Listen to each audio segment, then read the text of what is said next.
¿Sabías que hubo una vez un hombre tan cercano a Fidel y Raúl Castro que llegó a ser considerado la tercera figura más poderosa de Cuba? ¿Qué sucedió para que alguien con tanto poder cayera tan rápido en el olvido? Hoy hablaremos sobre la vida y muerte de Carlos Aldana Escalante, un hombre que ha vuelto a salir a la palestra pública tras su fallecimiento hace apenas unos días.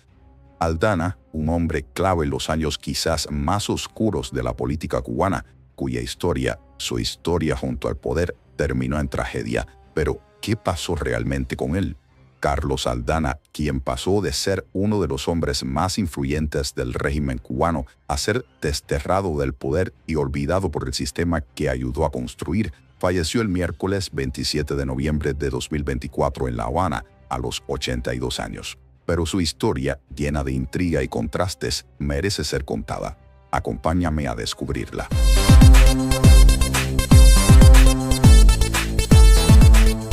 El ex dirigente cubano Carlos Aldana Escalante, quien fue destituido y apartado del poder en 1992, falleció el miércoles 27 de noviembre en La Habana a los 82 años, debido a complicaciones de una neumonía y el avance del Parkinson. Aldana estuvo hospitalizado en el Hospital Hermanos Ameireiras durante aproximadamente un mes tras sufrir un trauma cerebral provocado por una caída en su hogar, según relató el escritor Norberto Fuentes, residente en Miami, al medio digital Café Fuerte.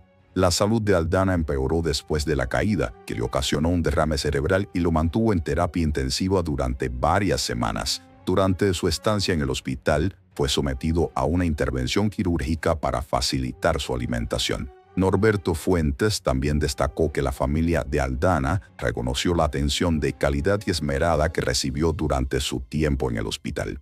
Carlos Aldana Escalante nació en 1942 en Cuba, en el seno de una familia de ideas comunistas, pero a diferencia de otros miembros de la élite revolucionaria, Aldana no tenía un apellido que le abriera las puertas fácilmente. Era mulato, en una sociedad donde el racismo aún estaba presente en las altas esferas. Aldana tuvo que luchar por su lugar, eso no se puede negar. La propia rama familiar de los Escalante ha sido descrita como racista por el narrador Norberto Fuentes, muy cercano a Carlos Aldana. Fue en los años 80 del pasado siglo cuando Aldana se ganó la confianza tanto de Fidel Castro como de Raúl y comenzó a escalar la cúspide del poder político en Cuba, es decir, la montaña burocrática y de peligrosos cruces de poder e intereses que significaba en aquellos tiempos la estructura del Partido Comunista Cubano.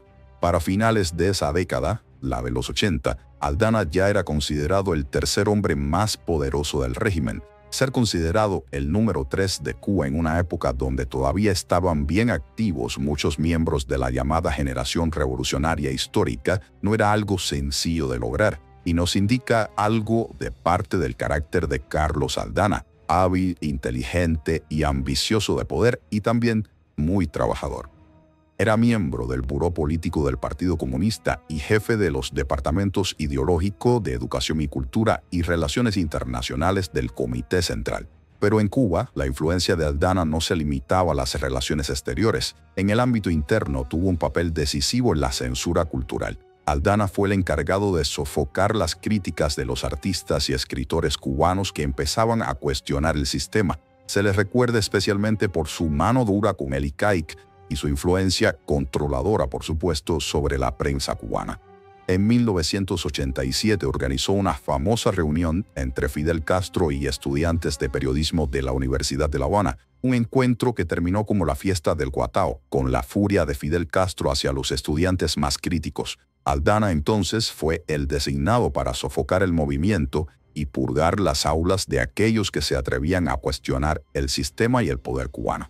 Poco después de la reunión de Marras, la decana de la Facultad de Periodismo de La Habana, Lázara Peñones, fue sustituida y enviada a la Unión Soviética, es decir, a Casa de las Quimbámbaras, como se dice en Cuba, mientras el departamento ideológico del Comité Central, con las directivas de Aldana, tomó las riendas para encauzar la enseñanza del periodismo propagandismo cubano. ¿Sabías que Aldana fue también responsable de muchas de las purgas dentro del Partido Comunista Cubano? De hecho, fue uno de los principales estrategas de la expulsión de miembros que no seguían la línea oficial del régimen. Seguramente no sospechaba, cuando defenestraba a otros, que esa misma idea de la purga, como el karma, le tocaría a él en algún momento. Pero, en definitiva, ¿qué pasó con Aldana? ¿Cómo pasó de estar en la cima del poder cubano a caer en el olvido más absoluto? Entre septiembre y octubre de 1992, Aldana fue destituido de sus funciones y expulsado del Partido Comunista por graves defectos en el desempeño del cargo y sus serios errores personales, una excusa utilizada comúnmente en Cuba para aludir a problemas de corrupción. Tenía entonces 50 años.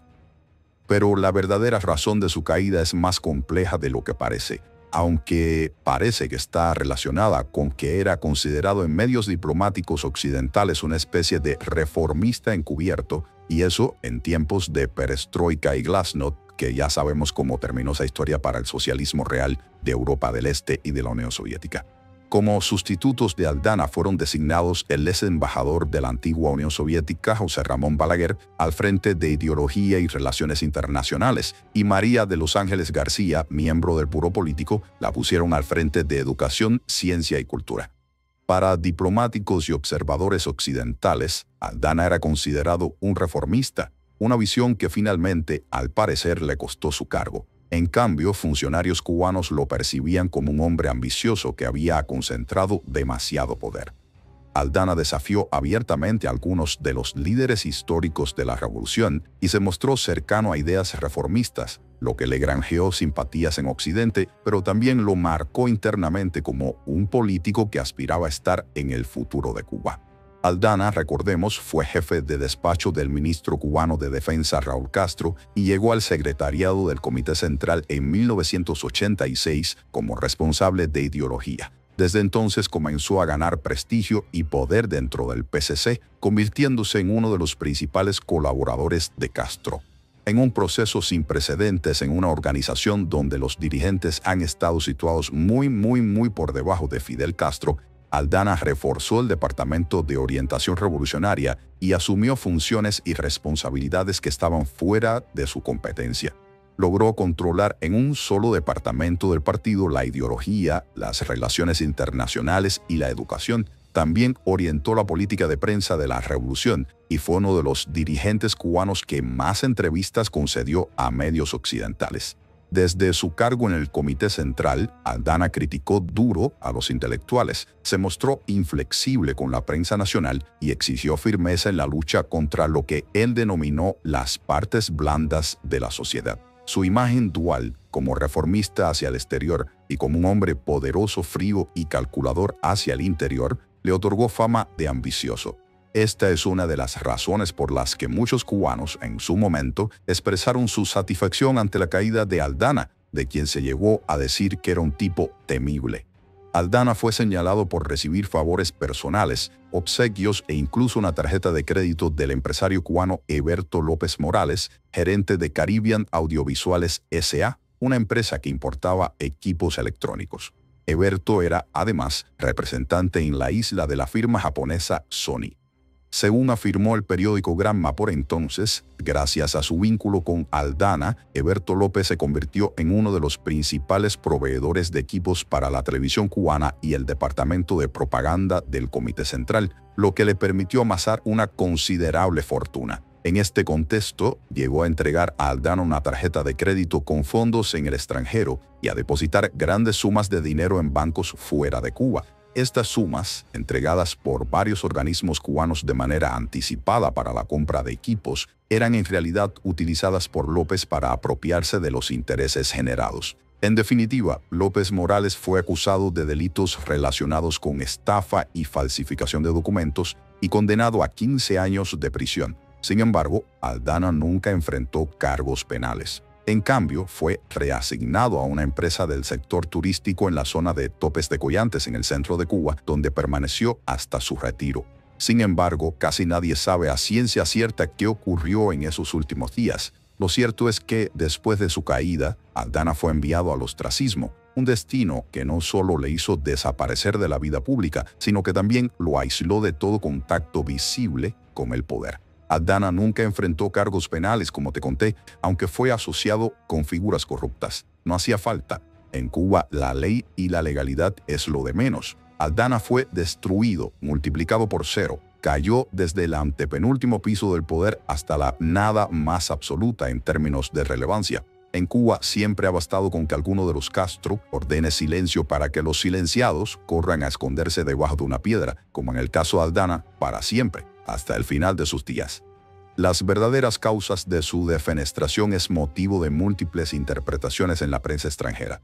Yo solo sé que los oficiales encargados de expulsarlo de su oficina le dijeron que no podía mover ni un solo alfiler de las gavetas y que Fidel le mandaba el recado de que no quería verlo en la Plaza de la Revolución ni como público, contó Norberto Fuentes a Café Fuerte.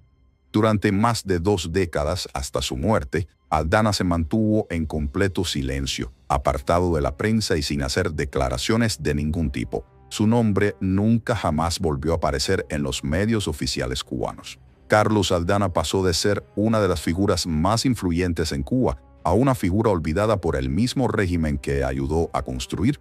Pero, ¿qué significa esto para la historia de la Revolución cubana? ¿Realmente fue la corrupción la causa de su caída o fue simplemente una víctima de las luchas internas por el poder dentro del régimen?